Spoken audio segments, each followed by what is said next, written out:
দাদি বলতো, দাদু ভাই যদি কখনো ভূত দেখো তাহলে কাপড় চোপড় খুলে ফেলবে, নেংটা হলে ভূত চলে যায়।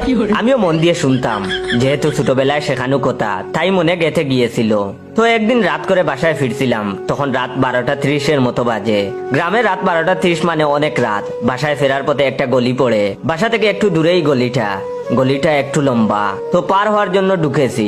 আমি সোজা সামনে দিয়ে বের হয়ে যাব, একটু হাঁটলেই সামনে থেকে ডান দিকে আরেকটা গলি চলে গেছে, কিন্তু আমি যাব সোজা। গলিতে ঢুকেছি মাত্র 30 সেকেন্ড হয়েছে বোধহয়, বেশ খানিকটা পার হয়ে এসেছি। হঠাৎ করে লোডশেডিং, আশেপাশে সব আলো বন্ধ, বয়ে আত্মা উড়ে গেল। দুমদাম করে শার্টের পকেটে হাত দিলাম ফোনের টর্চ জ্বালানোর জন্য। ফোন হাতে নিয়ে দেখি চার্জ নাই, বন্ধ হয়ে গেছে। কি আর করার, অন্ধকারে হাতরে হাতরে এগুচ্ছি। একটু যাওয়ার পরে ডান দিকে চলে যাওয়া গলি পড়লো। ওই গলি থেকে একদম সোজা অনেকখানি দূরে একটা আলো দেখা যাচ্ছিল। আলোটা কিসের দেখার জন্য তাকাতেই দেখি পাশের দেওয়ালের উপর মানুষের আকৃতির কি যেন ঝুলতেছে।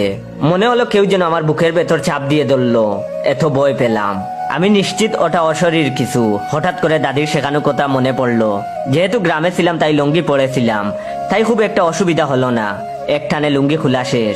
এদিকে বয়ে আমি চোখ খুলে তাকাতে পারছিলাম না।